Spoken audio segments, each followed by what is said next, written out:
In a realm where shadows dance with light, through the whispering woods at night, secrets echo through the air, meta mysteries everywhere.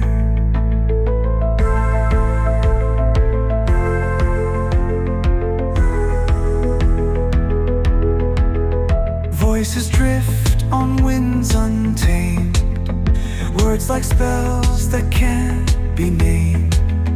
Close your eyes and feel the sound, journey where no bounds are found. Open doors inside your mind, leave the ordinary far behind. Colors swirl and stars align, in the meta mysteries you'll find. Welcome to Meta Mysteries, where you don't know what you don't know. My name's Jonathan. I'm Sean. And today we have Crystal Cassidy, the CEO of SoulPod. How are you doing today? I am so good and excited to be here with you guys. Oh, we are very excited, and all the things that we want to talk to you about, it's all on our list already of things that we are always interested in talking about, and so I know this conversation is going to be a fun one.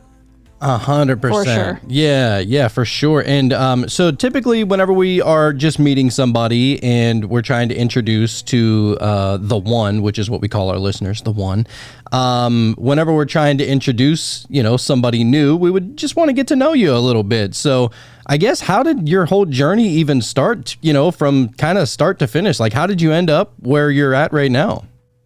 Yeah, a very long story short, really two sides to my journey. One side being the science side. So I studied biochemistry in school. I worked in pharmaceutical development, genomic diagnostics, really cutting edge technology in the Bay Area in San Francisco, and had such an amazing ride on that side of my life.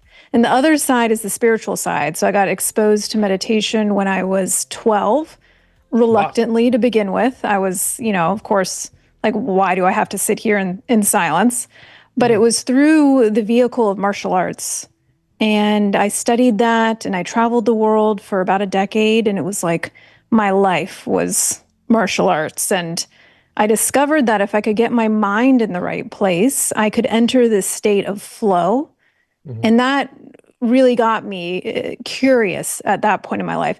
And then as I got into meditation, as I got older, deeper and deeper, I started having mystical experiences and started seeing ghosts. I wasn't really somebody that grew up seeing ghosts, but as I started to awaken, that started to be part of my experience, and all kinds of wild experiences on the consciousness side. And so it's really a huge part of my life now. And when I got the opportunity to build something myself, I wanted to build something that would be for the modern mystic, that balances both the science and also leaves space for the mystical and the unknown and the nonlinear. And that led me to building SoulPod. That is awesome. SoulPod. So if you could tell us a little bit about that, just to kind of get us started and then see where this goes. Yeah, so SoulPod, I think of it as an app for the modern mystic, for people who maybe have been exposed to meditation, but haven't had or had a glimpse of that mystical, higher consciousness, oneness experience, and really want to make that a part of their lives. And so we have personalization. We pair people into a journey of meditation and breath work that evolves over 21 rituals. And we also have community features, so our pods that place people in a small group of people that are on a similar journey. Because for me, when I was awakening and having all these experiences, it was kind of lonely. Like, it took me a while to find my community. And so we wanted to, and we're continuing to build that this year, is really supporting people connecting around the spiritual experience and awakening. Yes. I love that. It can be a lonely journey. Lucky for me, I've always had Jonathan. We even before I knew I was about to go through some sort of awakening, we would have these 2-hour conversations on the phone, just talking about the weirdest thing. And there was never a sense of like, oh, I can't say this. He's going to think this is too weird. It's almost like I can just say anything to this guy and he's either going to clap back or he's going to be like, okay, cool, whatever it is, you know what I mean? So there's always a safe place here, especially here on Many Ministries. But yeah, so I guess you've had an NDE experience, and this is something that we are very interested about on this show. We usually do at least one episode a month regarding NDE experiences, because as far as we're concerned, it's the closest thing that you'll get, as far as, or one of the closest things you're going to get to see what's on the other side. Where were we before here, or where do we go after this? And so, I don't know, maybe just share your experience with that. Yeah, my experience was maybe a little unique, but I was very sick in 2020. You can imagine why that was in early 2020, but I unfortunately got COVID pretty early on in the pandemic, and Get the OG strand. I got the OG. It was a rough strain. And it was right before the week before lockdown. So people were still kind of figuring things out. Right. But I knew, interestingly for me, when I first got it, I had kind of had a premonition in my meditations. I could feel something was coming in, and it was tied to a past life of mine. And I think something similar was going on in that past life. And it was kind of a trippy experience how the two timelines were intersecting the sicker I got. But long story short, I ended up in the hospital in quarantine, wasn't sure whether I was going to see my husband again. And it was, testing me on all levels of my spirituality and my relationship to death.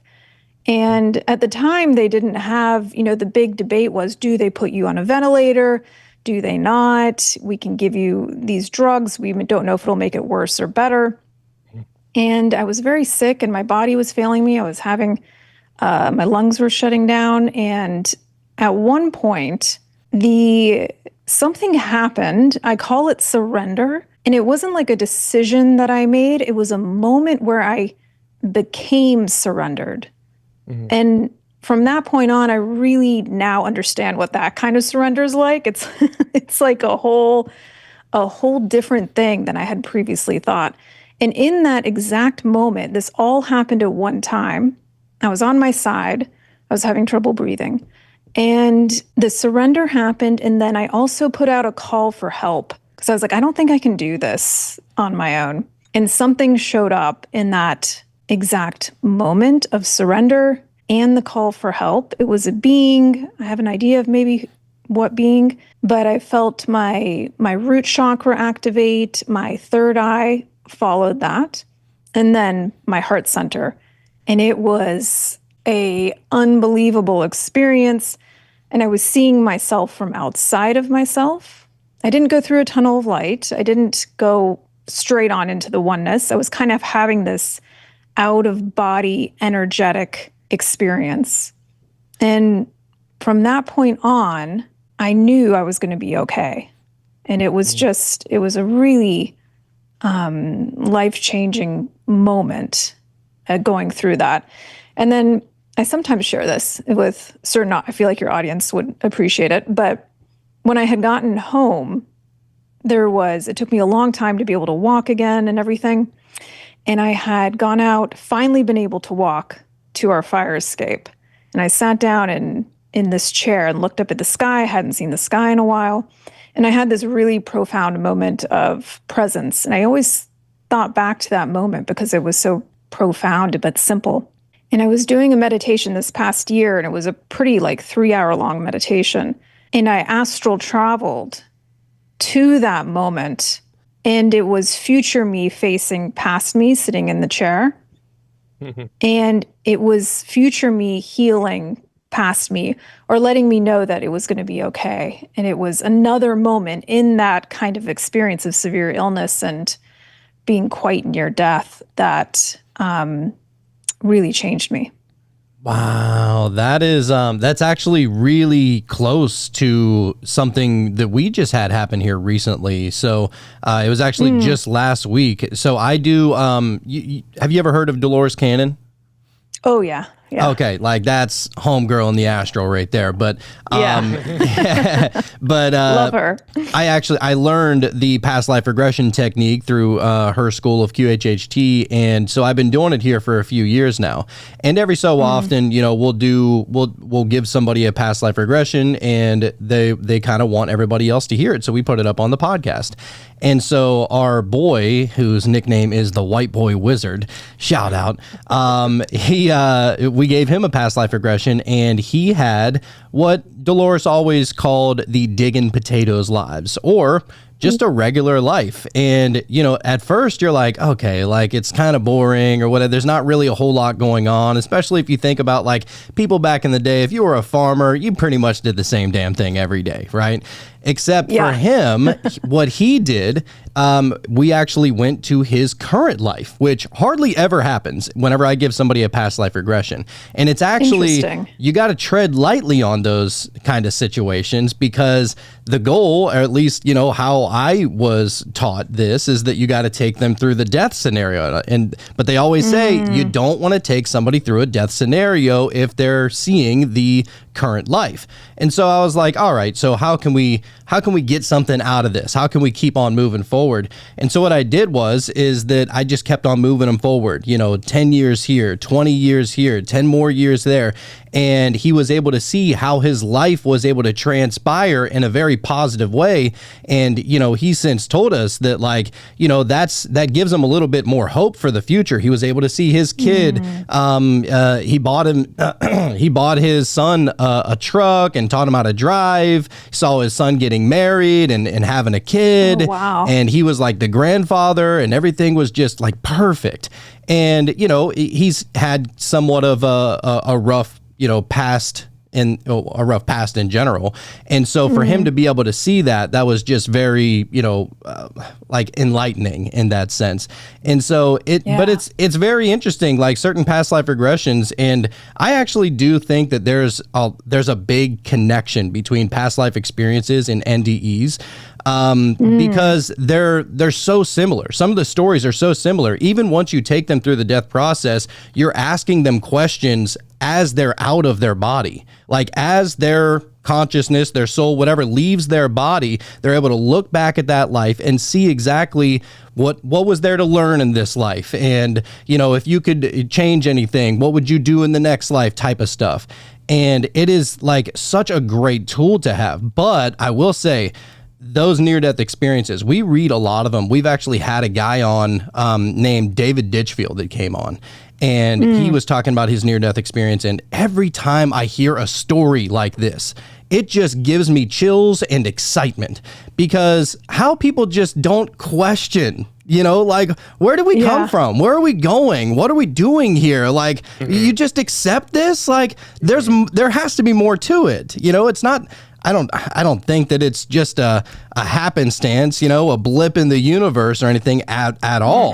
And so, whenever we get people like you to have these kind of conversations, they are so great, because we're not the weird. I mean, we're the weird ones for sure. Like, we'll wear that as a badge of honor. For sure. But we're not necessarily the only ones that are having experiences like this. And that's why it's so refreshing to hear people like you and, you go through your experiences and everything that came from it. Yeah, it's the more that I have these experiences, and past life connections have been a big part of that, the more I'm like, this is all simultaneous too. It's like, it really did feel to me at the very end of my connection with that particular past life. He was like a Viking kind of man. There was a pandemic and a war at the same time. And he lost his whole family, and he kind of lost his way. And through my work in releasing this fear and this surrender, it was healing and supporting his surrender and his ability to work with his fear and to move into the unknown and create something for himself. And so it was so cool.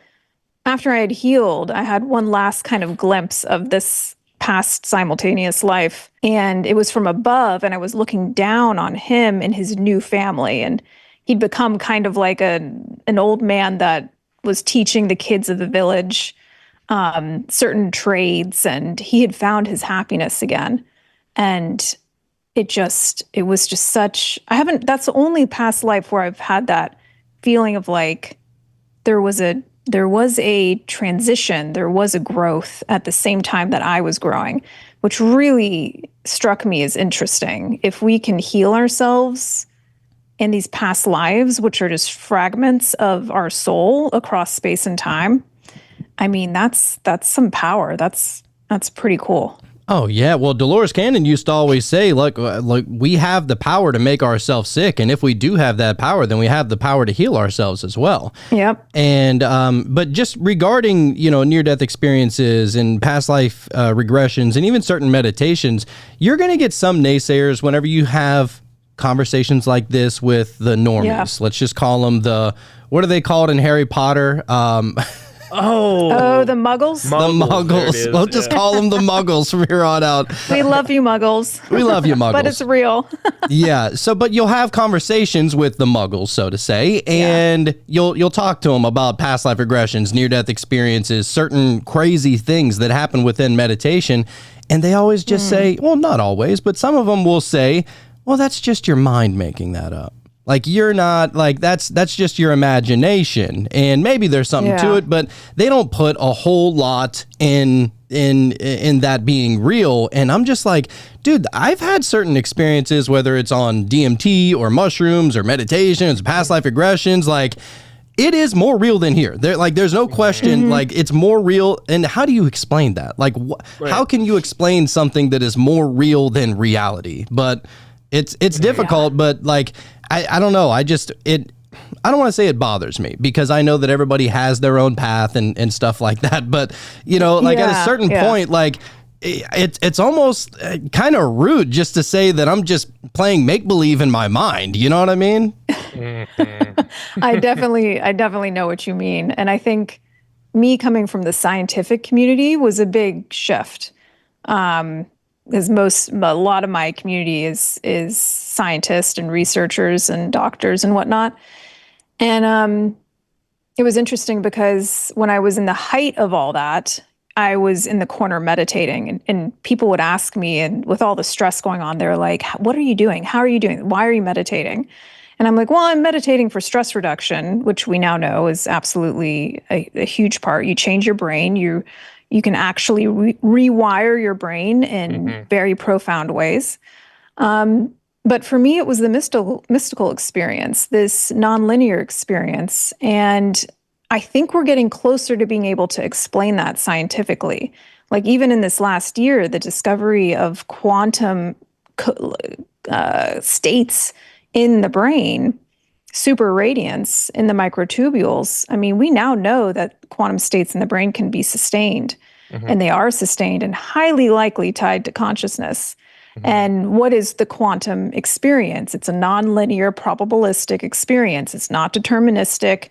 It's not the if this, then that. So I think even in the scientific community, when you start to really wrap your mind or try to wrap your mind around that, it's pretty complex. But for me, I think we're getting close to being able to explain this ability for consciousness to be non-local and to tap into and entangle with these experiences with other consciousness. Right. That's I get excited about that. Yeah, I'm still thinking about the fact that you had this moment of almost clarity, knowing, okay, I'm gonna be okay. And so, what is that? Was it? And it was a knowing. It wasn't like maybe or I hope. It was I know everything's gonna be okay. So, what was that? Were you tapping into your future self, or what do you think that is? It's a good question. If you can explain it in the best way you can. That's why we got you on. You're way smarter than us. So that's why we do this. About that.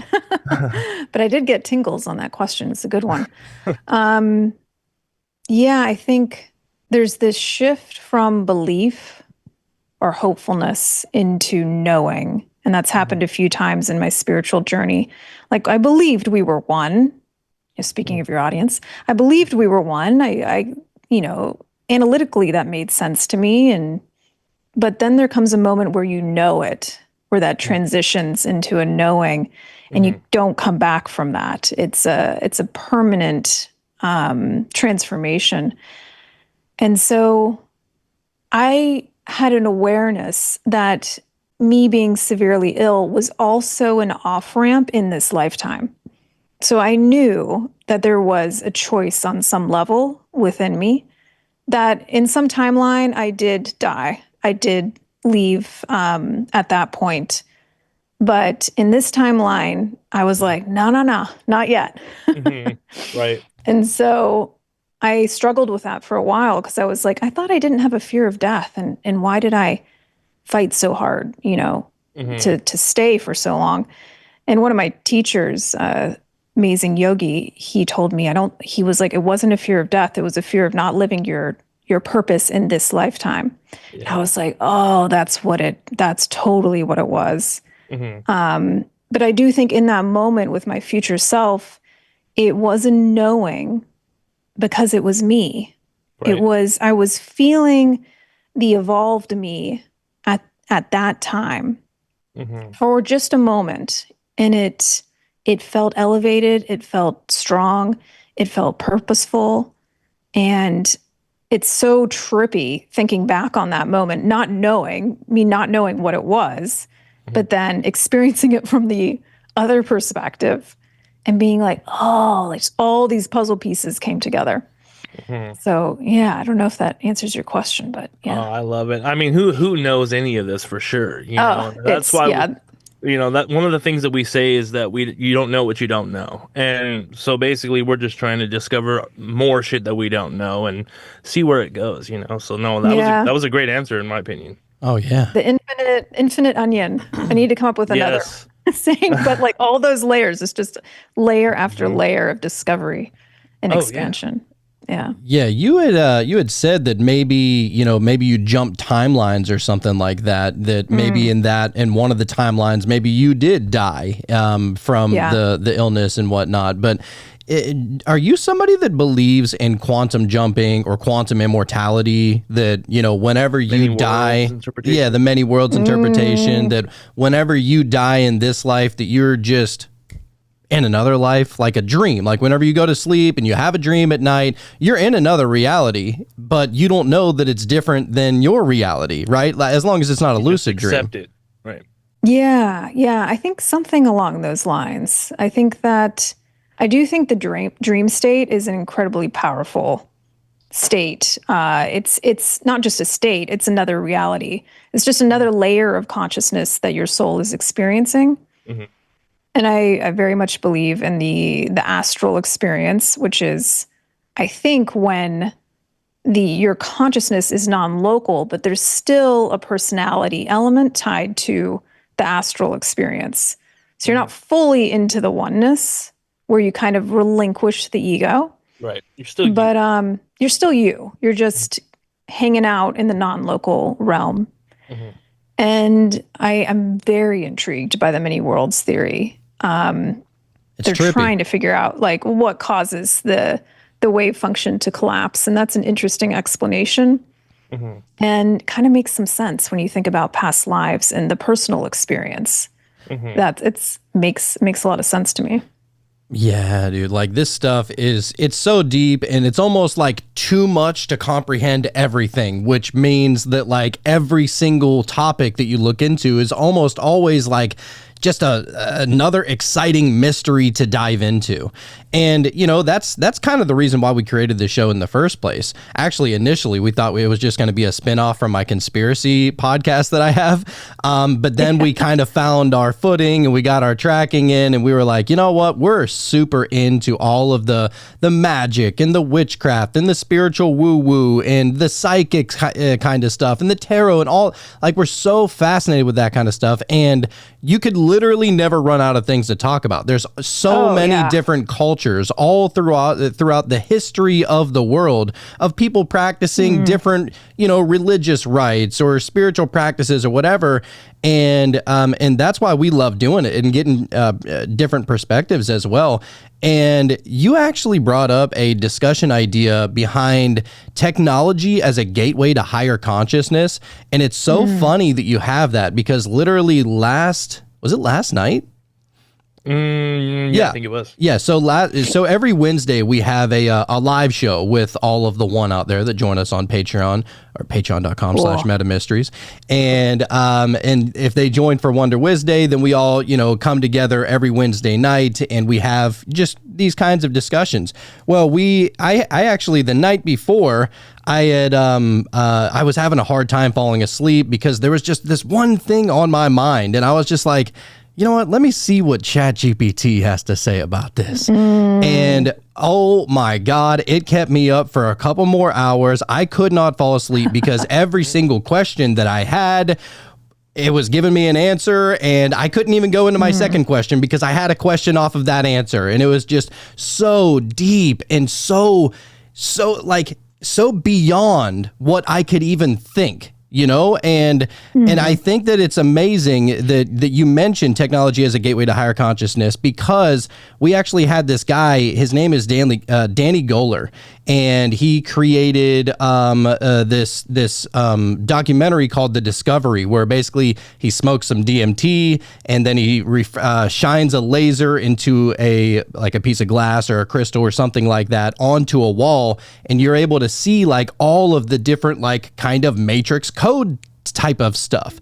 And so anyway, he's been doing a lot of research into that, trying to figure out what it is, because I guess other people have been able to recreate it and see the exact same thing. So he's not just tripping, on psychedelics or whatever. And not only that, but the way that he came to even thinking about doing this, certain synchronicities and certain things that happened in his journey or experience that led him to even try something like that. And so it was almost like mixing the spiritual and the scientific to come to the conclusion of, am I able to see code in this reality? And the way he explains it, you need to look into him if you haven't already, just because it's probably one of the more interesting things I've ever seen in my life. Fascinating. And I feel like it's definitely going to lead to something. I'm almost certain it's definitely like an aha, eureka type of thing. And it's just time will tell where that goes. But I mean, all the way to the point where you shine the laser onto a piece of paper, and then you put a magnet behind the piece of paper, and when you're on DMT, you can tell where the magnet is.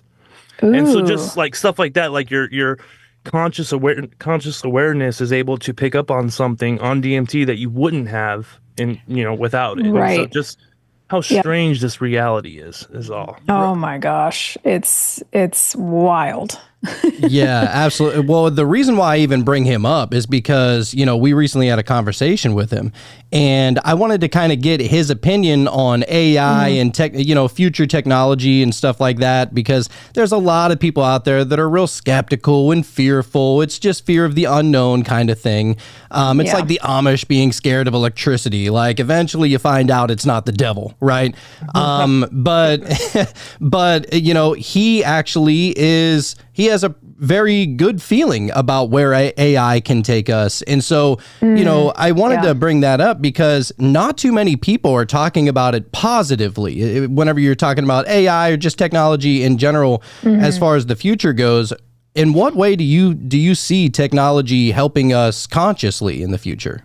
Yeah, and sorry it's getting dark all of a sudden. I underestimated how dark it would get in here, so. But let me know if it becomes a problem. Yeah, I think there's something really interesting about the fact that AI is evolving at the same time that I feel like human awakening is accelerating. I don't think that's obviously it's not a mistake, and there's a reason for it. And so that gives me a lot of solace that this is for the human species evolution, is this development of AI. And, I live in the Bay Area, so I'm very much within these conversations. And of course, there's certain approaches that I do get a little bit more nervous about, where I'm like, we may want to think about that. So I think it's going to have to be a balanced evolution, just like with any technology. In the biotech space, we have ethics boards, we have third-party institutions that help to kind of guide, what should we do, what should we not do. And I think that is going to be really important in AI development. But in my ideal world, AI can become a mirror for humans in a way that it helps us kind of illuminate what it is we don't see about ourselves in a way that helps us to grow and to transform. And almost like a mirror of our highest self in the best case scenario. And obviously, it could illuminate things that we don't know about ourselves and take advantage of it if we do certain things. But I do think what's even more exciting and I think more probable is this kind of mirror to our highest selves. And it can help the awakening process for our species. That's kind of how I see it. Yeah, I agree. I actually look at AI, ChatGPT, all of them as kind of like a modern day Library of Alexandria, because it is so fascinating, the questions that you can ask it, and even it'll start to bring up things that you've never heard of, and it sends you down these new rabbit holes, and just mind can be literally blown on a daily basis. You know, I created the Conspiracy podcast almost 5 years ago now, and I used to be really into that because I just love having my mind blown as much as humanly possible. Like, whatever I can do to shake the foundation of my reality on a daily basis, I want more of that. And so, but I eventually got to a point, and I still love the conspiracy talk. I mean, that's, you know, that conspiracy show, that's my first baby. That's my firstborn over there. But, you know, eventually I started to look more into it spiritually. And I think that, you know, I've heard plenty of other people talk about how, you know, conspiracy can lead to a consciousness awakening of sorts, because you're seeing that this reality is not what you always thought it was. And if it's not that, then what is it? And sometimes you get those answers inward. And that's what we've been finding on every single show that we do. It's just, that's it. That's the answer. And like something that just vibrates within you so like, I don't even know the word, just holistically. It's just, I don't need the proof. I feel that it's true. And there's just something magical about that. You can't explain that, but I mean, to each their own. Yeah. And I think it's so great what you guys are doing with this platform is allowing for this space to be curious and to kind of just leave the dogma to the side for just a moment. Like, what if this is possible? And what if you allowed yourself to go there and to explore?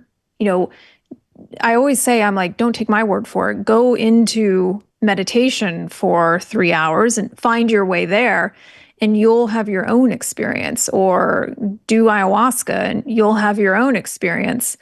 But I think it's such a expansive time. And conspiracy theories and these kind of out of the box thinking can be helpful in a lot of ways, because it's just the way that we humans are trying to make sense of the world and not shut ourselves off from possibility.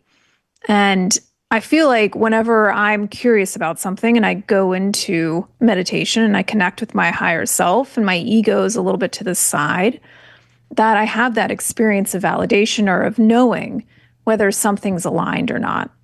And so I've learned to really trust my own inner guidance system on that. Right. That's one thing that we've definitely found out, is that a lot of the answers are already inside. And, you know, we have a good friend of ours, you know, he contacts the Pleiadians. And so I kind of wanted to pick your brain on that as far as like ET communication. Oh my gosh. Stuff like that. It's so funny you mentioned the Pleiadians, because I just had a conversation about them yesterday.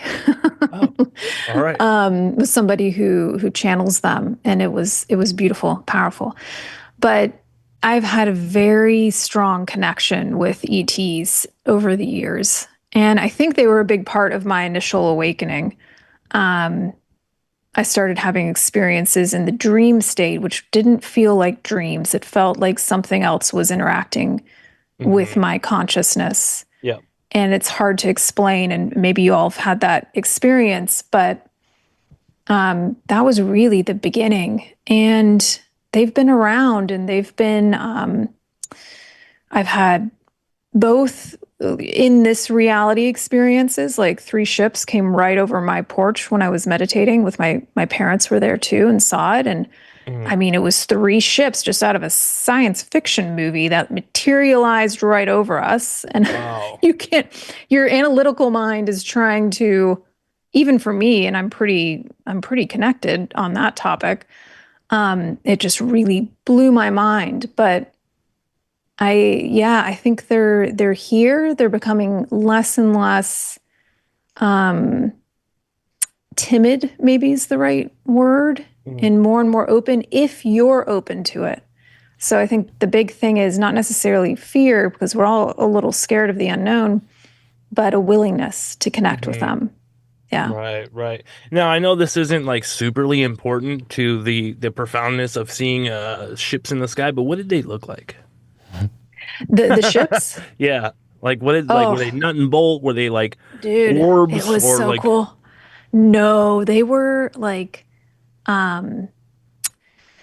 they were probably 50 feet, maybe 100 feet right above us. So very close. And I had seen a flash of light to my right. It was such a big flash of light with my eyes closed that it made me open my eyes and look to my right. And they had materialized right over a tree and kind of like went over us and kind of stopped and then took off. And it was 3 flying saucer, very classic, smooth, completely silent, big, and partially transparent in the center of the craft. Maybe like a 10% I could kind of see through the middle. right? And they had this kind of hazy light pink orange color around each ship. And they seemed like they were interacting with each other. Like they were kind of moving between the 3 of them as though they were entangled in some way. And in that night, I also had a dream where they visited. Wow. Whoa. See, we need something like that, dude. I would love to see something like that. There was one time there was a plane coming and it was super bright. We got all excited and just a fucking airplane. But I feel like we're gonna have one of those experiences at some point. Like I just know it. I have found with the airplanes, just to kind of put this in the back of your mind, sometimes they approach as though they look like an airplane at first. And then because they're kind of, I don't know, they're testing to see how open you are subconsciously. Right. And a lot of times, if you feel like it's them, it's probably them. Right. Are we talking about Dior bags here? Have you been following the TikTok trend? They're calling them Dior bags. haven't. Okay, No. that's what as far as the drones, because the hashtag drones got that's banned right. off of TikTok, so people are calling them Dior bags. I don't know who came up with that initially, but Is that still going on, or I haven't heard anything about that? oh I yeah, haven't heard anything about it either. yeah, it was really all over TikTok, and it was all over TikTok up until TikTok got shut down like a month ago because of the Senate or whatever it was, something political, and then it came back. And you're not hearing any mention of, drones over New Jersey that are shape-shifting into these orbs and other types of ships. And it was crazy because you would even have politicians in New Jersey, whether they were mayors or council members or whatever. They were like, yeah, I mean, I seen it with my own eyes. Like this thing, it was like an orb, and then it morphed into a drone. And he goes, I don't know what the hell that is, but I saw it with my own eyes. I'm not just taking somebody else's word for it. And I'm like, that's somebody important, saying that kind of stuff. Like That should know. Right. Should know what's going on. Yeah, it's wild, dude. I think that would be the weirdest experience, though. What you just said, as far as as big as they were, and the way they flew off, and it was completely silent. That alone, just because they were quiet, would just be so eerie. And as open-minded as I am, as far as all this goes, and I feel like I would still be kind of scared. So maybe that's why. Maybe I'm still just kind of a little too closed off. Is that the conditioning of movies throughout Hollywood and stuff like that, though, you think? For sure. I mean, that's a conspiracy theory that I do think is very accurate, that there's been this Probably both in the subconscious human mind, but also I think nefarious reasons to kind of cover this up, of making us afraid of them. And in my experience, they are so caring and they're so careful about how they approach in a way that is to your level of readiness, that it's really just blown my mind. Like, I don't think I've talked about this yet, but I'm actually out on a houseboat right now. It's this amazing view right here of the Sausalito, California, and there's a UFO out here that I can go up to the rooftop and just kind of put out a message through my consciousness, and it shows up. What? And it will be up in the sky, bright, bright light, and I'm like, is anybody else seeing this? Right. And this is the new evolution for me. Is it's not popping in and out, it's staying there, and it's responding to my thoughts. So I'll say something, and if it's an affirmative, it moves in just the most amazing ways that we know physically we don't have the capacity to do. And so it's kind of been a new evolution for me of communication. And it feels, I mean, my big question was, am I ready to come up to the ship? Yeah. And it started just going like nuts. And I was like, okay. Well, beam me up, baby. I'm ready. one step at a time. I'm like almost there. Almost. Right. Holy shit, that's crazy. I'm like, yo, I don't even care. You can experiment on me. You can do whatever kind of test you want. Just take me to your place, like wherever that is. I'm ready. I have people that I love in this life, and I'm not saying you can take me forever, but I know time probably works a little bit differently up there. So maybe you can keep me up there for a year, and maybe it only translates to like 10 minutes down here. Like, let's make that work. Exactly. Right. Yeah. My husband said he came by and I showed him this and he was like, "Yep, that's them. Now are we ready for dinner?" Like I was like, "Wait, wow." Are you?" I guess he's gotten so used to it being in relationship with me, but yeah, that's his thing. Is he's like, can I come too? Yeah. Right. Oh, that's interesting. I love that. Yeah, dude. And like just a lot of the ET and the alien kind of stuff, you know, coming out in the government about how certain military pilots have been seeing certain things, and they've been forced to keep the hush hush, and a lot of it's coming out now. I don't honestly know who to trust, especially in government. I just don't trust government whatsoever because they just lied so many times about so many things, and it's like eventually you got to stop looking up to them like daddy. You know what I mean? Like eventually you kind of just got to do your own research, and not everything that they say is fact and set in stone kind of thing. And that's why, especially when especially when you're having your own mystical experiences, you know, you're having out of body experiences, you're having an ET show up in your dream. It's like at that point you don't even need the government to tell you like what's up. Like you already are experiencing certain things. Like I had this weird dream where, well, I call it a dream, but it felt more like a sleep paralysis / out of body type situation. It was super strange, but it was like this green alien, just like, and it was like a cartoonish one even, so it was even stranger, and it just like popped into my field of view, and then it just winked at me, and that was it. Just winked at me. So it was just like a little wink from the universe or something. I don't know. It's cool you mentioned that, because after those ships had gone over, the dream I had that night, because I told them, I was like, I feel like you're around and you want to connect further, but I was so like amped from the experience. I was like, I don't think I can handle much more. So you can show up in the dream state and do it in a way that's not scary. Right. And that was kind of what we gathered from that. It was like maybe they were just trying to do it in a way that was like, look, let me just look like a cartoon. So that already looks like non-threatening, something that's non-physical that could actually hurt me or do anything like that. And yeah, I don't know. It was just super strange, but it's the feeling, not just what I saw, but it's the feeling of that's so real. You know, which is strange when you're talking about a cartoon alien that just kind of pops up real comedically and winks at you. But it definitely felt like I was really experiencing that.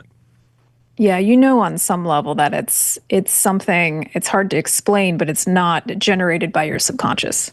Right, right. Yeah. And also touching on that as far as like you said you do long meditations, which we need to get into that, dude, as far as like the longer Dude, a meditations, because I feel 3 hour like that's where it's meditation. at. I'm just saying that I think that It's that's where we wild. gotta go. I Yeah. mean, we're Yeah. getting crazy results in 15 minutes. I can't imagine Oh 3 yeah. hours, you know? Yeah, dude. I mean, we're going places, you know. But Yeah. Definitely. whenever we're told to like, oh, you find yourself in a forest, or you know those guided ones, and you can visualize a forest like in full detail. It's not like you're trying to paint this picture. Okay, there's a tree here. Let me put a house here. It's like you just see it. It's just there, like it was waiting to be observed. You know, at least that's kind of what I've gathered from that is that I can see a lot of the details without trying, almost like I'm seeing a place that actually exists. If that makes any sense. Yeah, it does. It makes a lot of sense. Yeah. It's this experience, it's almost more real than real. Yeah, Right. we've done a meditation, and I always like to bring this one up because it was like the most fun one. But basically, we did this meditation on, I don't even remember what the episode was about, but I ended up like Talking going. about Garrick. Yeah. I ended up going into this freaking leprechaun village and or gnomes or I think it was leprechauns, and I went to go have a conversation with this leprechaun named Garrick, and I was like, I don't even know why that name would come to me if my imagination is just making this up, right? Like it felt so real that as soon as I started having a conversation, I was like, so what is this place? What's really going on here? Is there anything that maybe you can teach me? And I'm just asking him a bunch of questions, right? And, you know, he starts telling me a little bit. Well, then the elder leprechaun comes down and he's all like got this Hard ass, big you know? gray beard, and he's like real skeptical about who I am. Am I gonna tell people about where they are because they've been living in peace for a long time and they don't need me squandering that kind of thing. And then I was like, no, like I'm meditating. I came here and I come in peace. I'm really just looking for, you know, some pointers, whatever I can learn about you. And then he eventually ended up coming around and we ended up having like a full on long conversation. The meditation was like 15 minutes. It felt like I was there for days, you know, like, Yeah. And now Garrick's trying to tell his friends that some creature with headphones popped in, and you know he had his own mystical experience. and they don't believe him. They don't believe him. You know, like, what are you? You're a fucking believe him. liar, Garrick. You know. It's the same on either side. Yeah, it's so cool you had that experience because it's such a good example of you can gather wisdom and information from these other beings and entangle in these experiences that are beyond space and time. And to your point, like you did that in not a lot of time. So I do tell people it doesn't take a 3-hour meditation to have a mystical experience. All you're doing during that time is giving yourself more shots on goal. You're coming down into alpha, maybe you're getting to theta, you're coming back up into beta, your thoughts start to get crazy again, and you say, no, I'm staying here. I'm not going anywhere. And you train your body and your mind to surrender. And it took me a long time, but once I got to that point where my body kind of knew my mind was in charge, if that makes sense, I could sit for hours and not move and not have any sensation of discomfort. I would when I came back into my body, and I'd be like, "Oh, my foot hurts," or Feel the blood rushing back to your limbs. the blood. and everything Yeah, else. yeah. But once you've trained that channel, which it sounds like you all have, you can access that state, that nonlinear, hyperconscious, superconscious state, pretty quickly and easily. Yeah, So- it definitely feels like you can get there pretty quick, especially like so just out of curiosity, whenever you're meditating, are you listening to certain frequencies? Are you listening to guided meditations, or are you mainly just like no headphones, I don't need none of that kind of shit. We don't need training wheels over here type of gal. Badass meditator. A purist. I would say it's totally evolved over the years. When I was starting out, I did a lot of guided experiences. At this point, I typically go off on my own sometimes I really like practicing with absolutely no additional kind of, it's, I guess, a purist approach because it's challenging me in new ways. Like if I'm meditating when my husband's in the background in a meeting that's stressful, I find that interesting. Can I still enter that state with these other things going on? Right. When I'm having a harder time in my waking life, I tend to go back to, okay, I'll put some earbuds in and I'll listen to a track and kind of give myself some additional support if I need it. So I've kind of learned like when I need it and when I don't. So real quick, because you do meditate a lot and everything else, have you ever fallen asleep and ended up in sleep paralysis? Have you had a lot of experience with sleep paralysis? Interestingly, I have not. Really?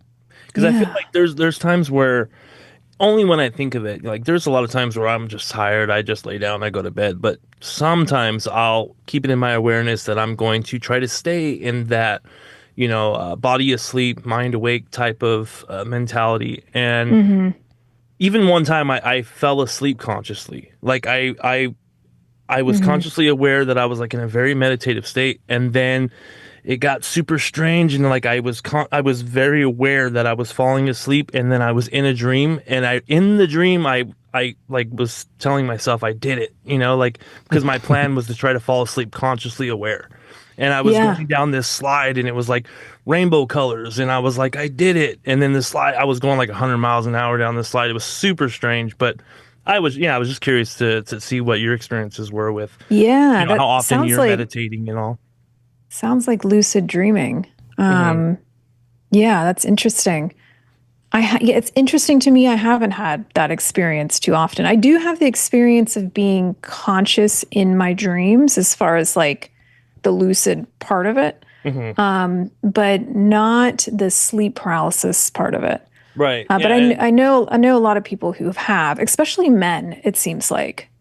Yeah, and it usually happens whenever I do something like that, where I'll have like a very meditative, I'm going to sleep, but I'm also like just enjoying this meditative state and kind of, seeing shapes, or almost like the dream world is like wanting to manifest, but then it's kind of like I'm in this place where dreams happen, if that makes sense. That was one thing that I got, was that I could see like almost like this infinite, like, it's very hard to explain, but it just felt like, oh, this is where dreams happen. But I was awake, but I was in meditation, and yeah, it's super strange. Dude, sleep paralysis is a... But then I get sleep paralysis. Like whenever I get into those states, sometimes I'll have some type of sleep paralysis, and I'm like, I can hear my wife in the background, and I'm like trying to say her name. And at one time I was like, I said, babe, wake me up. And then I just heard her say, no. And I was like, God damn it. So I was like stuck in there. Nobody would wake me up. It fucking sucked. But, dude, I welcome the sleep paralysis kind of things. Like I get really excited whenever that happens, because it really doesn't happen very often.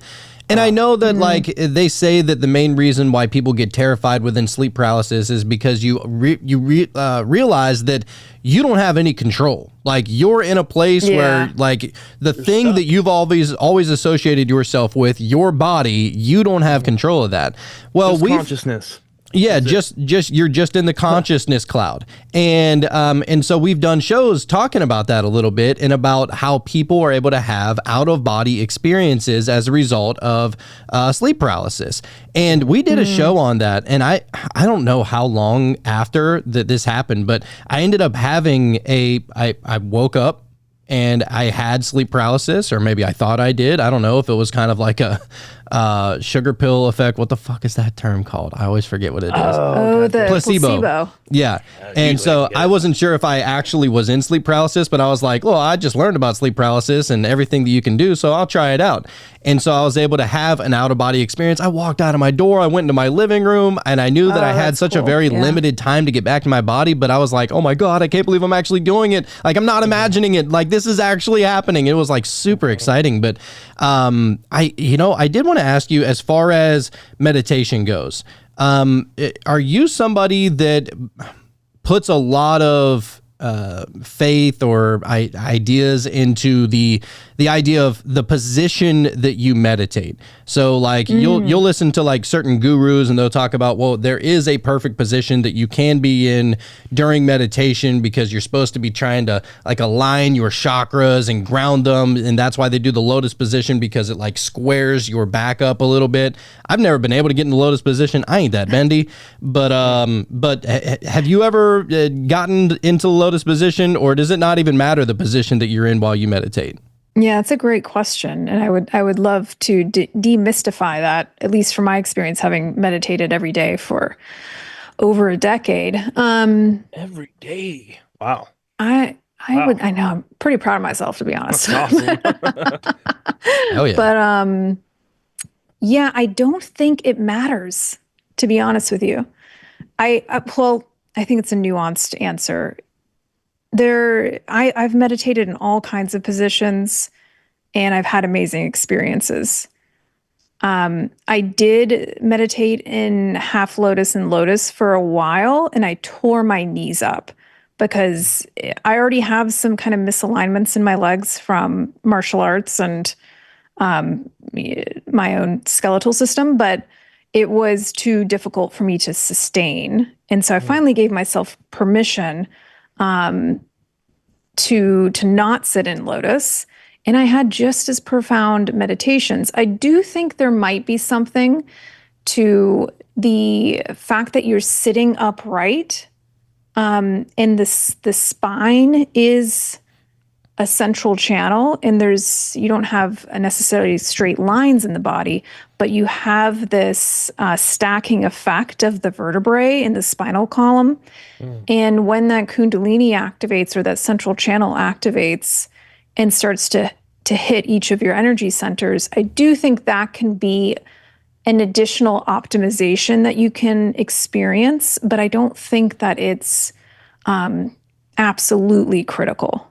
Right. Okay. Yeah, that does check out. I think that, probably different strokes for different folks type of thing. Like if something works for you, it may not work for somebody else or whatever. Because I know that whenever I first got into meditation, like, the first couple of times you're like, I'm not even doing it right. Like, what the fuck am I doing? I'm wasting my time here. I'm such an idiot. You start talking shit about yourself. Or then you even question what people are experiencing in meditation because you can't get there, right? And so anyway, after a little while, I started trying all these different meditative frequencies and guided meditations and stuff like that. And I stumbled across this one that was a Kundalini awakening type meditation.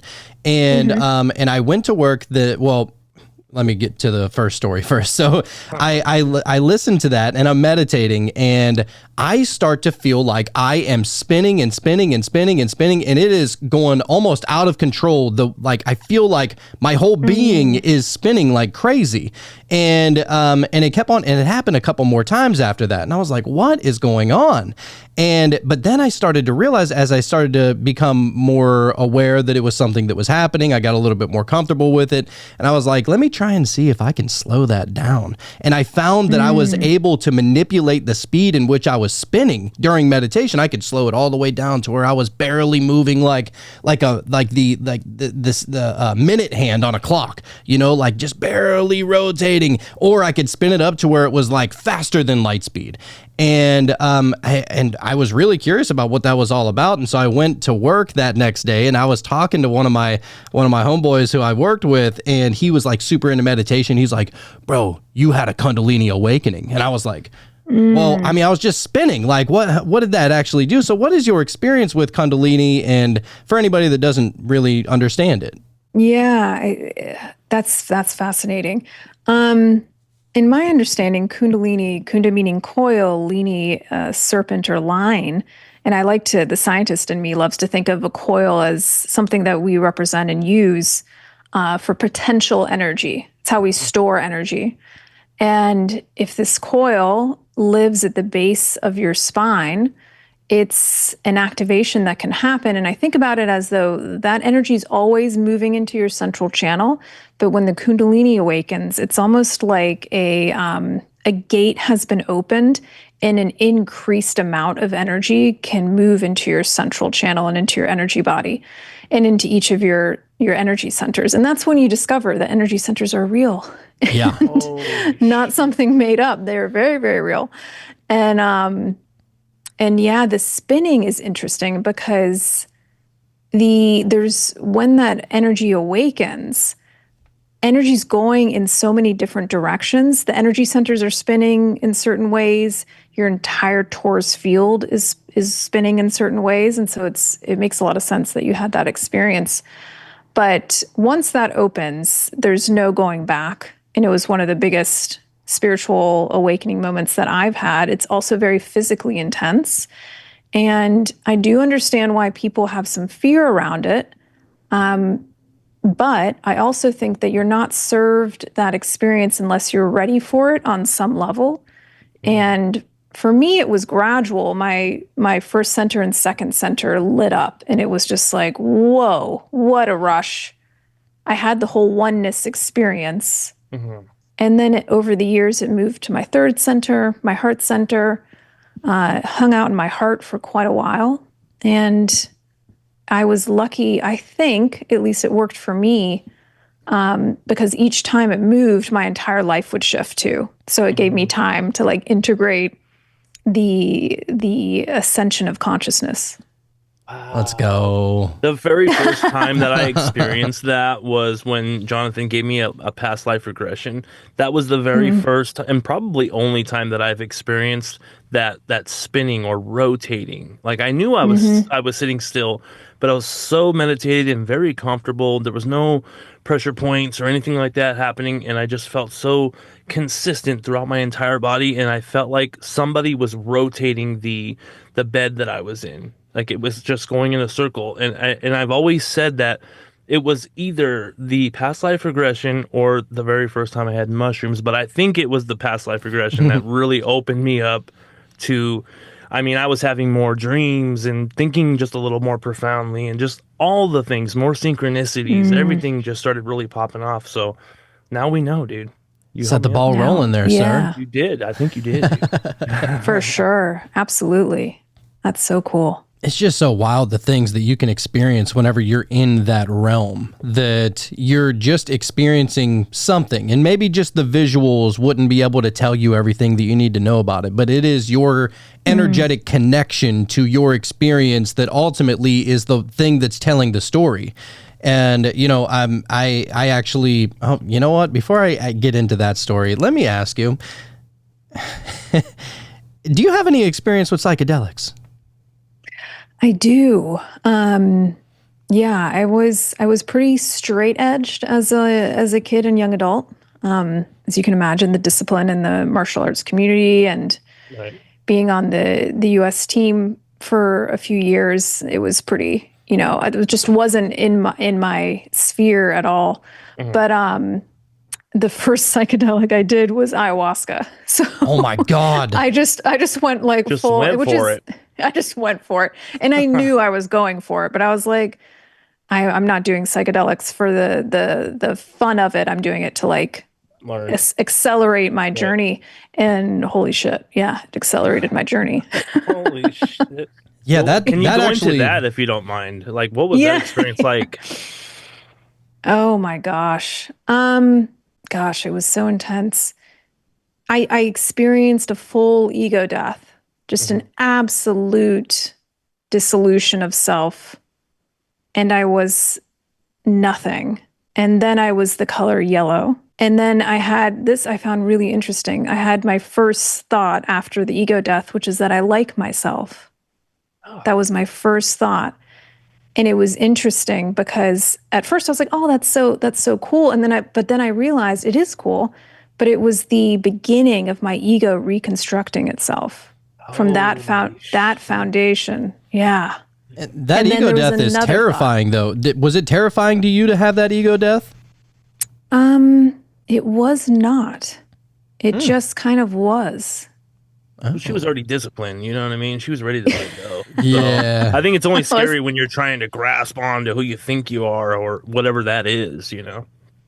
Yeah, maybe. Yeah, it was, I was nervous going into it. Like there was some fear before for sure, but in the actual experience of the death itself, yeah, I just didn't, it was a lot of just observing my ego rebuild itself, which was fascinating. Oh, wow. Yeah, it scared the ever living shit out of me. Like, it was the scariest thing that I've ever experienced because I went into the void and I thought that I like deleted like reality, like not just myself, but I thought that literally I was in a game and somebody just unplugged the system, you know, and that was me. Alone was holding this reality together, and you just kind of like let go of the balloons type of thing. Yeah, that's what I was, you know, that's what I was what I was alluding to as far as your emotional, whatever is going on emotionally as you're experiencing this is really the storyteller of what you're going to experience, at least in my case, or at least in my experience, you know, because all I was there to experience, I just realized that I was in a void and that I didn't have any form, and it was the scariest thing. I thought that everything was gone, but like, you know, I imagine that I probably, if I would have looked at it a little bit differently in the time, in the moment, I mean, how do you prepare for these fucking things? But in the moment, I was terrified. Like I was as scared as I could possibly be because there was still some piece of me that was still holding on to this reality. Like I looked at this reality as if the world was my family and they no longer existed. And I like it fell on me that I was the one that got rid of it. And, you know, and that was some of the most terrifying shit ever. And, you know, I've been able to take a lot from that and stuff, but, you know, it's just that feeling that's connected to it. Like, cause I could have easily gone to the void and been like, oh, it's pretty cool in here, you know, like, hey, anything's possible. You can manifest anything because nothing exists kind of thing. But I'm the here feeling, to rebuild my ego. Right. But the feeling was like, just, like I just ruined everything, you know? So it's weird the things that can happen. And that was just on DMT. That only lasted 3 minutes, which felt like an eternity. You did ayahuasca, which lasts forever, right? Way too long. Way too long. He's like, I was ready to get out. Yeah. Oh, it was long. I remember it was like 6 a.m. and I think I'm hypersensitive to those substances, and the shamans were coming around and trying to end the ceremony. And I was like, y'all better keep singing because I'm not done. Like, I'm still going. Don't stop whacking that drum. Not yet, you know. Yeah, but Jonathan, it sounds like you're carrying a lot of responsibility on your shoulders. And yeah, that I admire that because I can see how that would be terrifying when you're like, this is all on me and I'm holding all of this together.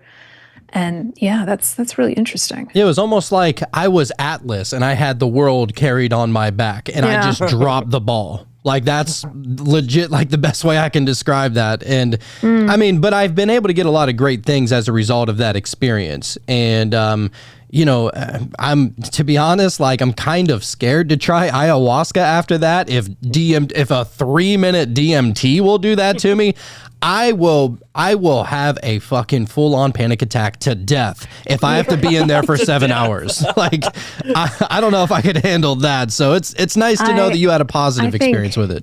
I think you would do well. I think you'd do just fine. The amazing thing about ayahuasca is that it's, I don't know if you felt this on DMT, but it very much, and I've done it twice, it's a collective consciousness that you're co-creating with.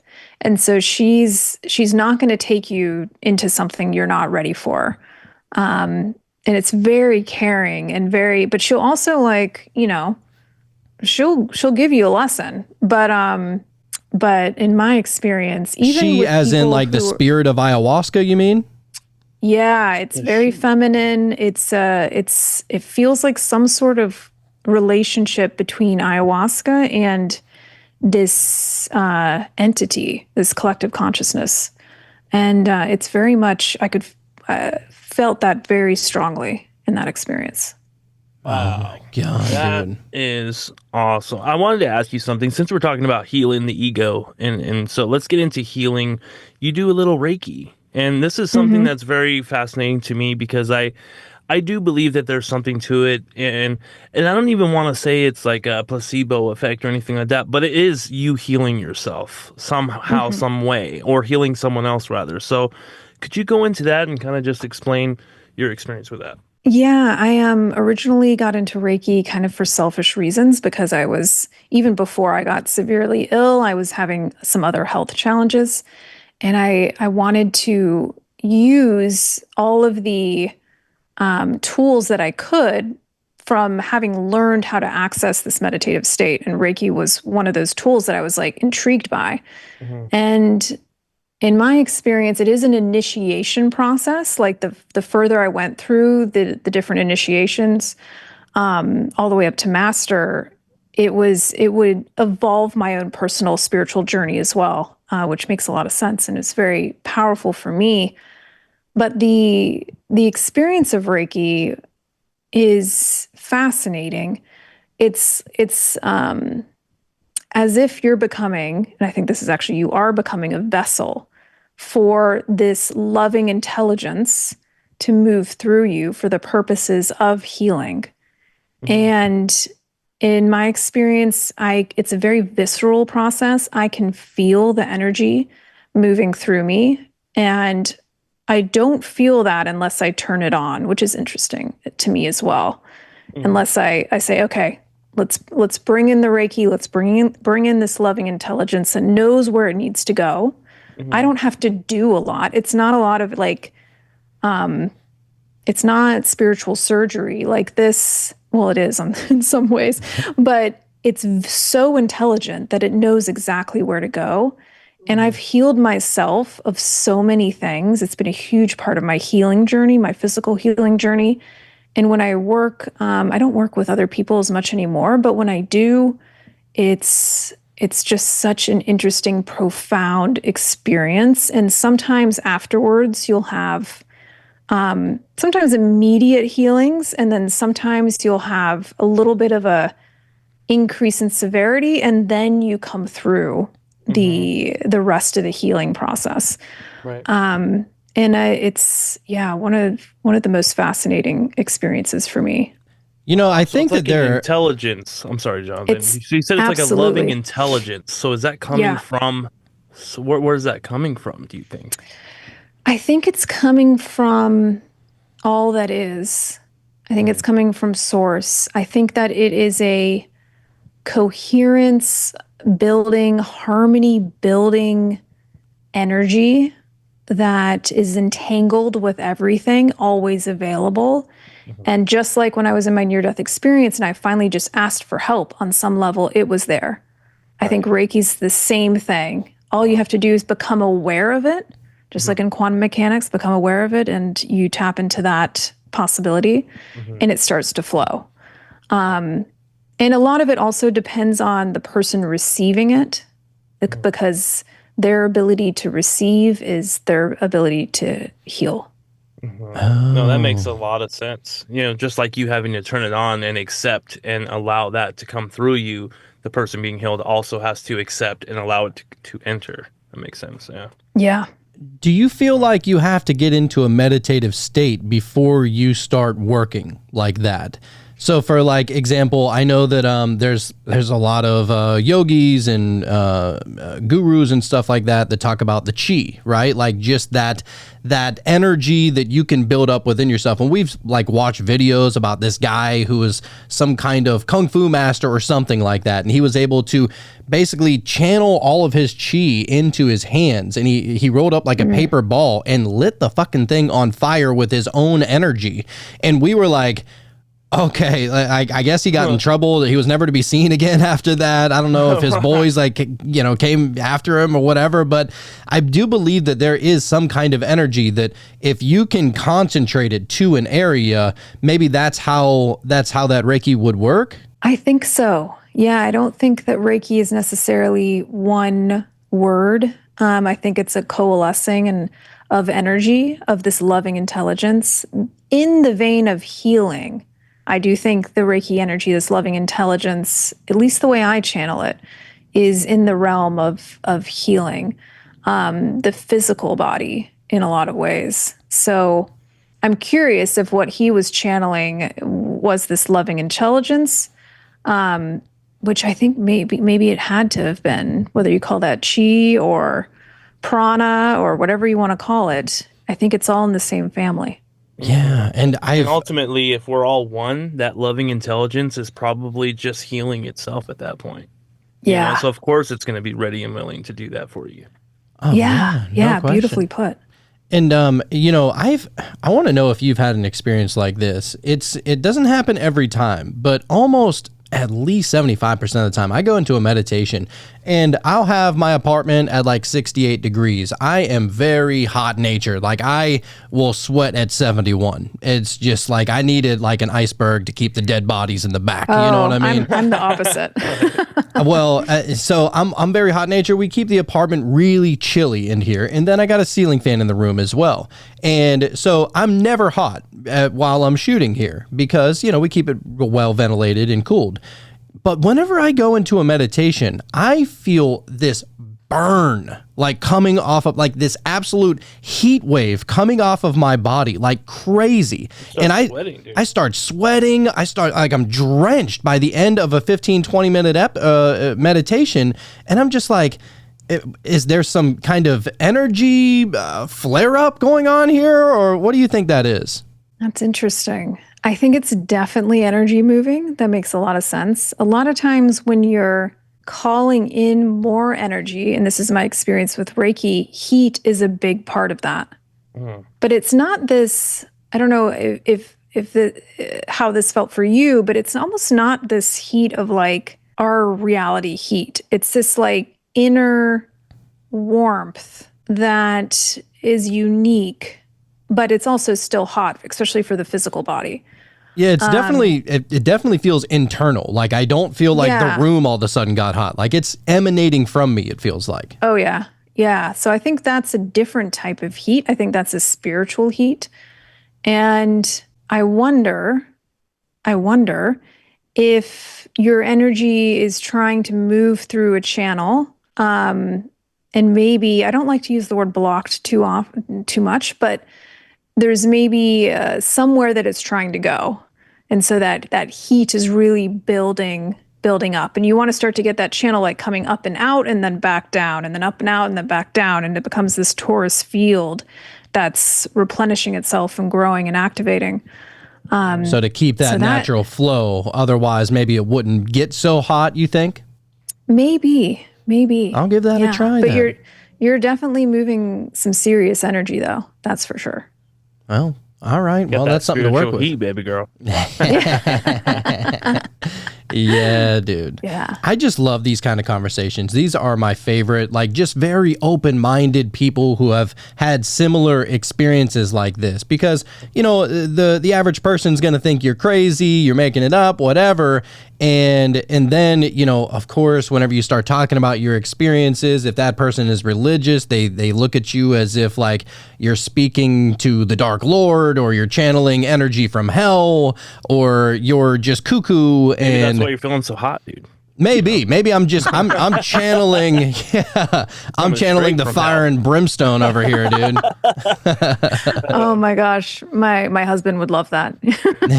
Yeah, it's, but you know what? I've gotten past the point of needing somebody else to accept it for me to accept it.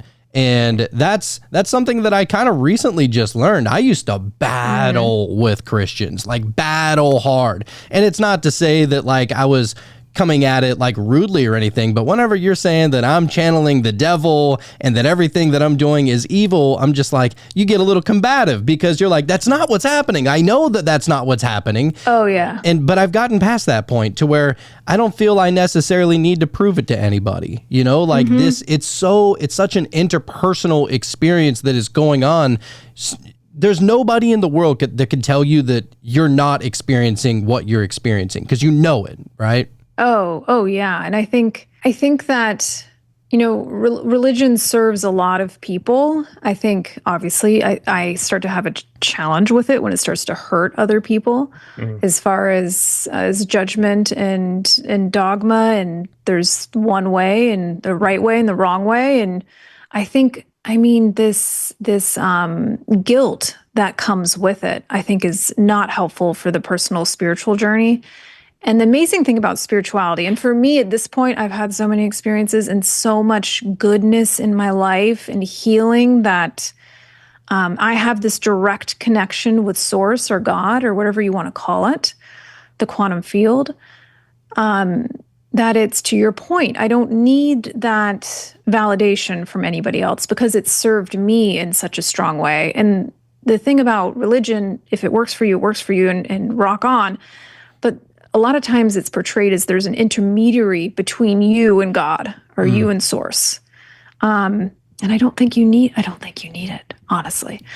But yeah, the idea of meshing yourself with God is blasphemous. And I'm just like, it's, I don't know. I don't necessarily like to talk any kind of shit about anybody's beliefs or any kind of anybody's religion or whatever. But I just, I don't know. We've had my other co-host, diehard Christian all the way, very, very logical Christian, which you don't see that, but it is interesting to get those different kinds of perspectives and whatnot. But I actually like it. I like having somebody who thinks differently than me, who has a different perspective. I think that is, I mean, it will almost challenge you to deepen your understanding and your belief about what is actually happening, and so I think that it's all really helpful. This place is just a school, Yeah. And I just want to pin that. I think that's such a powerful perspective and is needed right now in humanity's evolution,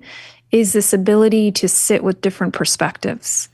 And, I talk a lot about the sphere of truth in some of my meditations, of this three-dimensional sphere, and the ultimate truth, if you want to call it that, sits at the center. But all those points around the sphere are different ways to perceive it. And that's valuable for learning and evolution. And I think we need more of that openness. Yeah, I think for me lately, as far as, sure, we want to know the truth. It would be awesome to just that's it. That's the one thing or whatever it is, But I feel like if we are all one, let's say, or we all come from Source or God or whatever it is, and we're just, consciousness trying to figure itself out, I feel like it would design many modalities to do that and experience that, and not just one. So maybe there isn't even a one truth, quote unquote, but just experiences for us to just experiences enjoy and expansion. Yeah. And not judge. That's wholeness. I love that. I love that. Yeah, dude. Well, I think that's a good place to start with the tarot reading there, sir. What do you think? Oh my God, you caught me off guard, dude. I was so intrigued by the conversation. Usually I try to pull it ahead of time. That way I'm not sitting here looking dumb with the card not popping out, So if you guys want to carry on a minute, and I'll see what I can do. No, it'll pop out at the right time or whatever. Do you mess around with tarot cards or anything like that, Crystal? Oh, I mess around. Yeah, I think they're another channel. I think they're another channel of information that you can tap into that's very physical. It's very earthbound, but extremely potent. Right. For some reason, it's the tangible things that get that stigma thrown on it. You know what I mean? Like, I'm still a little weirded out about a Ouija board. Jonathan wants to do it, and if we're at his house, maybe we'll do it. I don't know, but not my house. I'm still a little weird about that. What are your thoughts on the Ouija board? When I was first awakening and those channels were opening to other dimensions, I did experience some time in the dark dimensions. And so I even had a full-on demon experience. And Tell us about that real quick, if you could. That's interesting. There was my friend actually had a sleep paralysis issue. And it was just absolutely terrifying to her. Long story short, she asked the entity to show itself. And I don't like to describe it because I don't want to call in its energy, but something kind of scary. And she realized that she was battling another consciousness. And then she called me over because I guess that's what my friends do when they have these experiences. And we did some research into it, and it was like a known entity. And I looked at her and I was like, if it comes for me tonight, I swear I'm going to be so pissed. Mhm. And sure enough, that night, I woke up to this entity at the end of my bed, just like, waking consciousness, completely aware in connection with this pretty terrifying thing at the end of my bed. Mhm. And the interesting thing for me was that it was my worst nightmare come alive. And there's something about when your worst nightmare comes alive that I was just like not afraid. And I think because it couldn't get into my sleep state, it couldn't get into my subconscious and cause sleep paralysis, but it does like to bounce around to different consciousnesses until it can latch on. So it was messing with me in the three-dimensional world and shaking, and then it evaporated and my bed started shaking, like straight out of The Exorcist. And I was just sitting there in a shaking bed. I was like, what? Oh my That is God. wild. I had this moment where I was like, I see you, I acknowledge you. This is not the place for you. Please leave, go into the light. And then my bed would shake more. And then I grabbed a white candle because I was like, I don't know what else to do. And then I got very centered in my energy. And I was just like, this is not your space. And I acknowledged it, and she she left. And after that, I never had another experience with that kind of energy, because the gift in that experience is that it causes you to find your power. And you know that you are incredibly powerful. You are more powerful than anything that you can perceive to be a threat. And that was a gift, really. 100% agree with that. Yeah, that's kind of a realization that I've had too. Anytime I start to feel like any kind of negative energy or negative spirit or whatever, whether it's in a dream, a nightmare, reality, meditation, whatever, I'm just like, dude, you don't even have a body. Like, you're the one trying to come here. Like, I'm clearly Right. I'm clearly more than whatever you are. So why would I be scared of you? You know, and I just Be like, you're in my world now, Grandma. You know? Exactly. Yeah, I've had Yeah. an experience similar to that where there was something beside my bed and it looked like the Day of the Dead girl, you know, but it was like she was just dressed in all black. I feel like there was like flowers or something, but it was like draped over and you couldn't really see her face, but I felt like it was definitely a female. And it was just like there and just like looking at me kind of, but just standing there very still. And it was terrifying because I couldn't do anything. I couldn't say anything. I couldn't move. And yeah, I don't know. I don't know exactly what to take away from that, but I guess kind of how I was looking at it was, well, if I'm thinking Day of the Dead, you know, maybe I'm thinking of death being a thing that's like guaranteed, you know, at some point, at least in this life, and to just enjoy what I have now when I wake up and, you know, enjoy Yeah. what's around me, my family. And so that's kind of, I think that's the secret sauce, you know, you can always transmute these experiences into something positive rather than dwelling or living in fear. But anyway, that being Yeah. said, I got a tarot card, and just as we Yay. were talking about not being judgmental, we got the judgment card. oh, of Ooh, course. interesting. Yeah. Of course. So we're still babies in this whole tarot journey here. I mean, we have been doing it for quite a while now. Just about every episode we do a tarot reading, but we still like to go to the book. There's this one book that does a really good job at like telling the story behind what the card actually means, called Guided Tarot for Seamless Readings. It's an awesome book. Highly suggest anybody. Oh, cool. Yeah. Yeah. So the judgment card, it says, judgment serves as the ultimate release when we are accepting of the past and of ourselves as we follow the divine call to our spiritual awakening.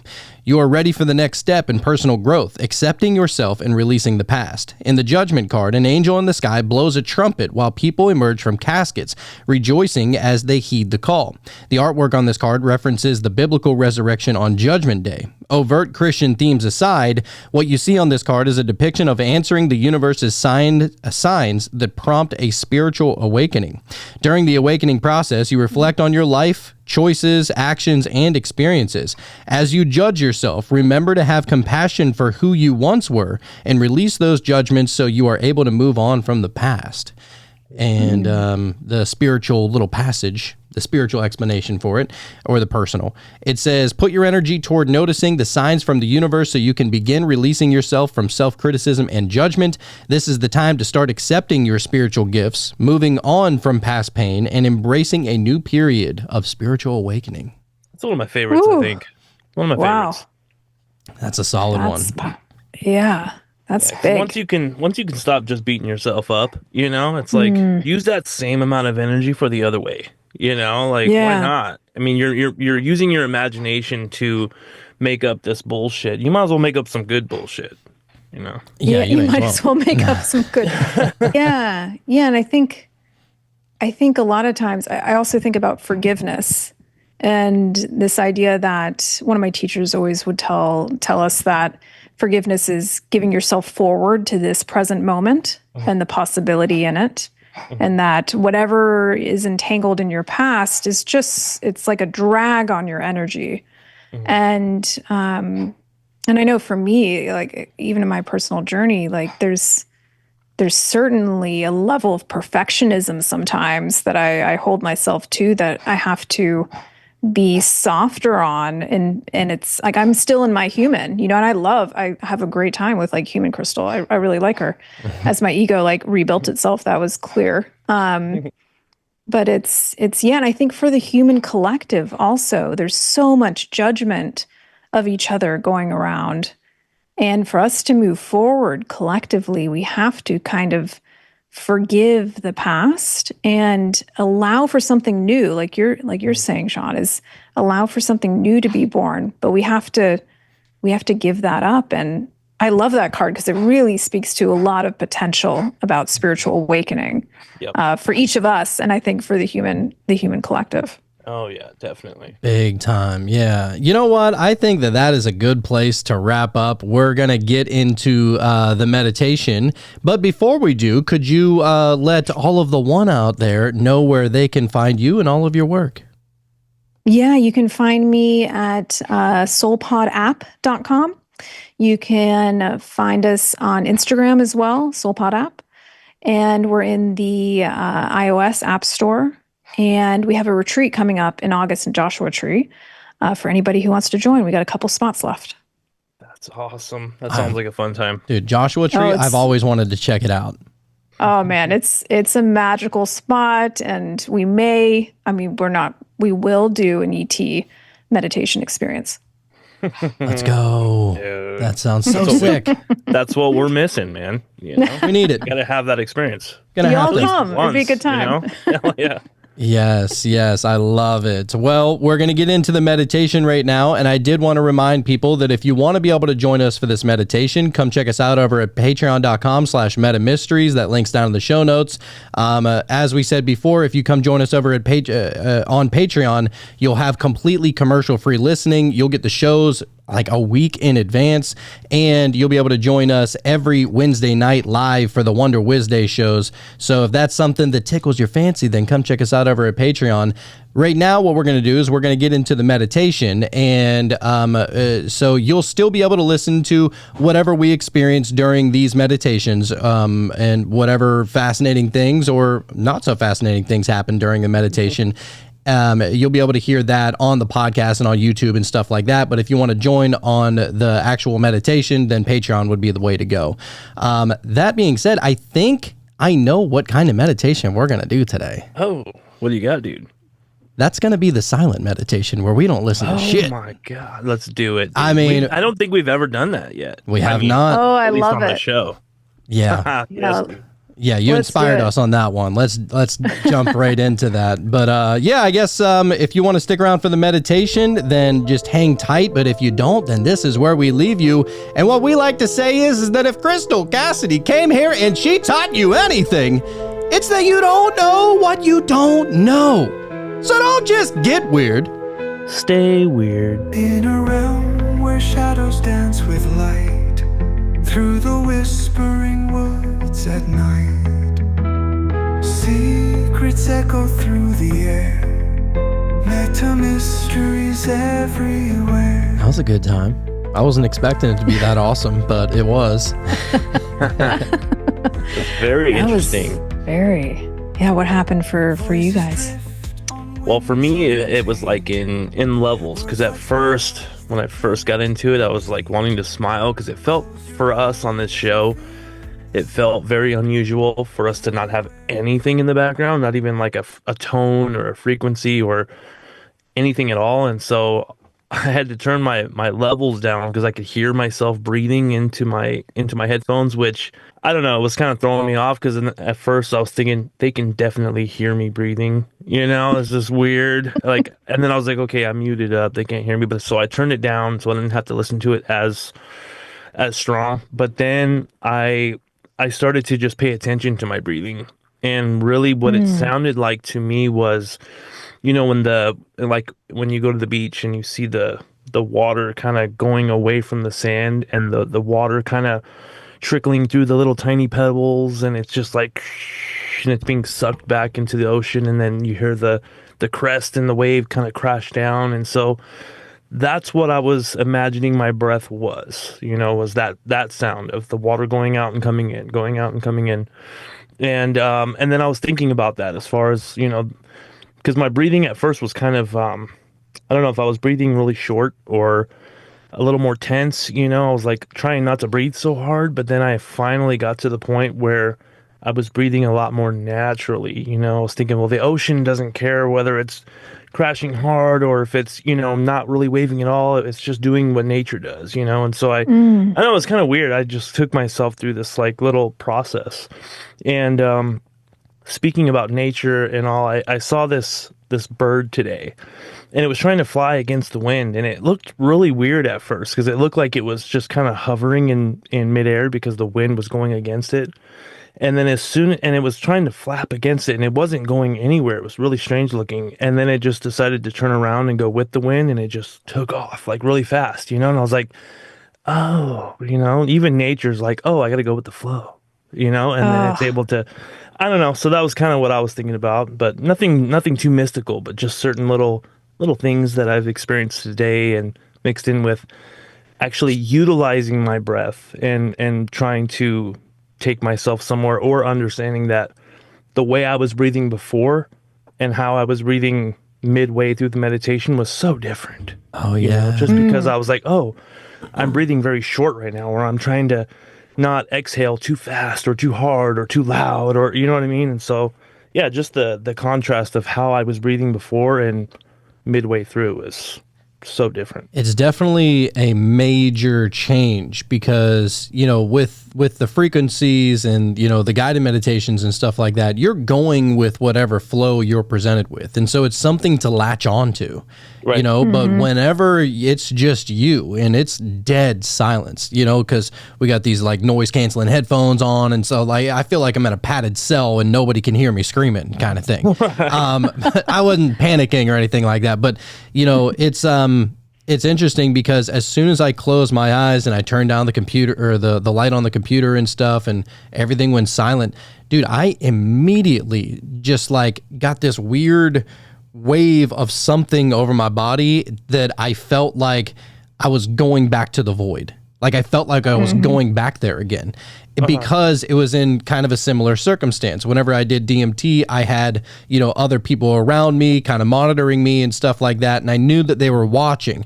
And the same thing right here. Like, I know that you guys are, in the presence right here, and you're right in my face. And if I open my eyes, I know you're right there kind of thing. And so I was like, oh, this is eerily similar to what I was experiencing with the void. And so I was like, you know what? I ain't running from this. Like, I'm just going to face it head on, see what happens. And I know my mind kept on like, it's hard to keep your mind on one thing whenever you're not listening to anything. And so like, as soon as my mind started peeling away, I was like, no, go to the void. And I just kept on trying to go there. And so then I was like, well, I mean, there's nothing to latch onto with the void. Like, it's just blackness. It's just darkness. There's nothing. And so I was like, you know what? This is going to be the thing that I would be able to latch onto. And every time I would breathe in, I would say the nothing. And I was just doing it like back and forth, and it brought me there. And it was I don't know, maybe I overcame the fear of the void kinda in that circumstance, and it was quite nice, just to kind of float around and not really to get to that point of focusing on nothing, while also playing the game with your breath of like in one word out another word whenever you're breathing like that in your mind. And I don't know, I thought that it was I felt like I could have done it for 3 hours. I felt like I could have went for a very long time with that. And honestly, there was a point in my mind where I was like, I don't know how long we've been going. I was like, Totally. I don't know if this was 15 minutes or 30 minutes, and I was like, all right, let me get up out of here because they might be waiting on me. And so that's why I woke up really from it. Right. We all got to go to the bathroom again. It's been like 3 hours. Like it's been 4 days. You're still going. I don't know, but Crystal, what kind of experience did you have? Yeah, I want to acknowledge both of your experiences as being, I mean, Sean, that's a lot of wisdom in your meditation there. I mean, with the breath and the bird, I think it also ties into the judgment card we were just looking at as far as, just turn into it and look what is possible and what can happen. So that's really powerful. In the void, I mean, the void is, because it's nothingness, it's also everything. And that's pure possibility. And that's where it really gets fun. Yes. And and that is something about the longer meditations, is I do think you slip outside of time. And so quite literally, time gets very confusing. So that makes a lot of sense. It was interesting for me too. And this is when I know that I'm interacting with a new field of energy. I just felt, and you mentioned, Jonathan, a wave. I felt a wave immediately come through, and it was. And Sean, I think you mentioned smiling at the beginning, and I was felt like, I don't know if I was physically smiling, but I felt like so much joy, and I think it was the energy of you two and the community and everybody else in this community that's doing this work and exploring these practices and these ideas. And I could feel it in what you all have built here.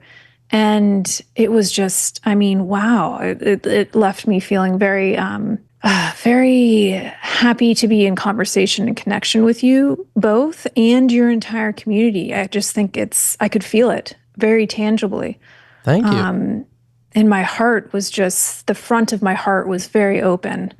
And yeah, just everybody out there that's doing this work and on this journey, this is the ultimate journey, I think, in a lot of ways. And how cool it is that we get to do it together. Yeah. So that was a big chunk of my experience. And, I had a few kind of insights around my own personal life and whatnot. And it was, it was waves of energy, which was really cool for such a short meditation.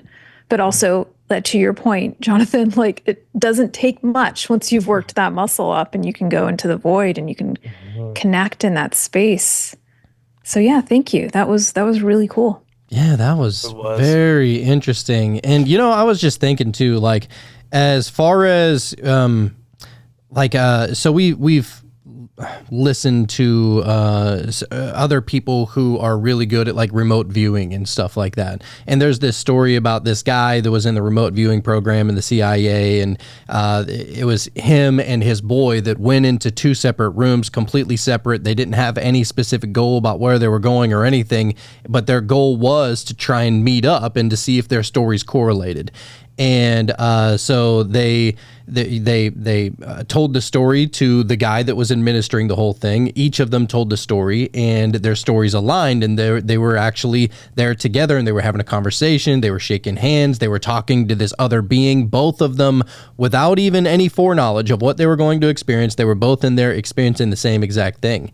And while I don't know if it's necessarily like that, what we kind of just experienced right there, it reminds me of like, whenever you're meditating on purpose with other people, you do feel like you're kind of connecting to them in that sense. And I did feel definitely like the energy of y'all as well, like it was definitely an enhancer.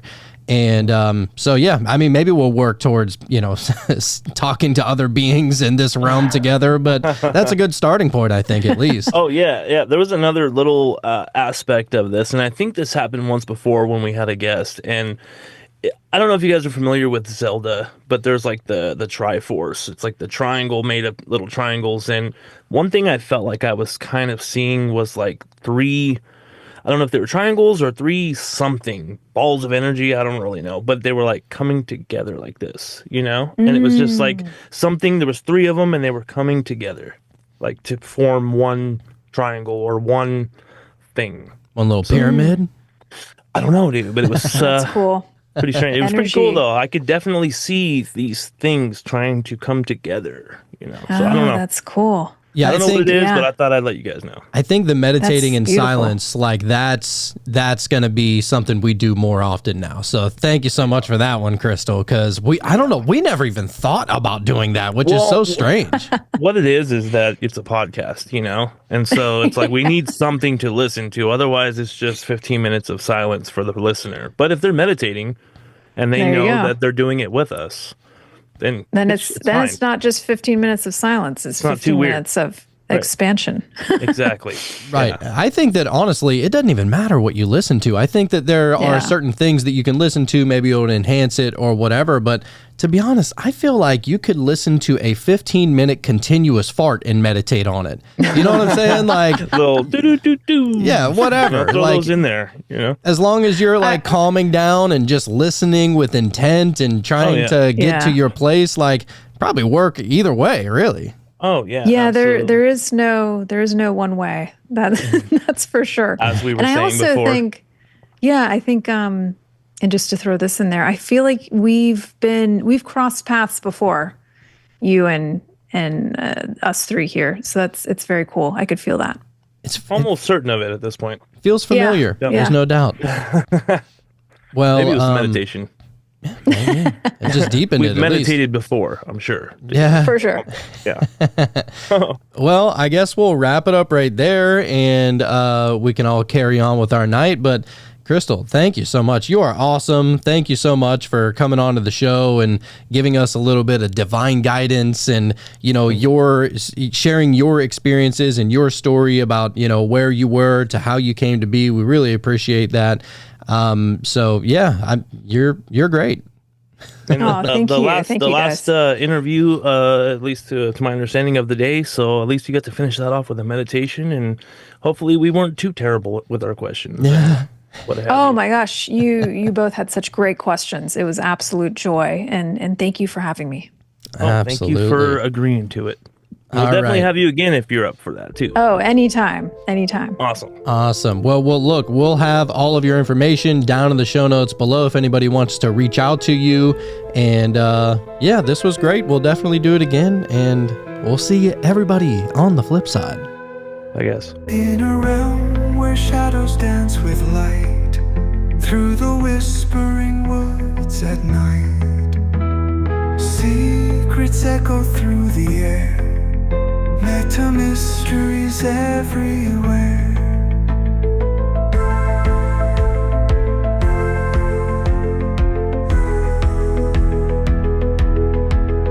Voices drift on winds untamed, words like spells that can't be named.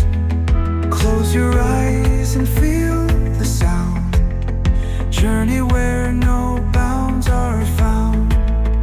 Open doors inside your mind, leave the ordinary far behind. Colors swirl and stars align, in the meta mysteries you'll find.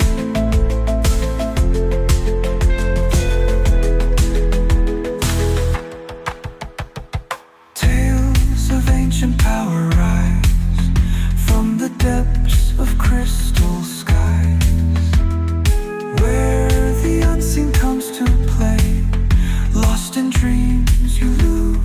day, chanting truth from ages old. In the unknown we are bold. Let the podcast guide your sight through the veil of silent night.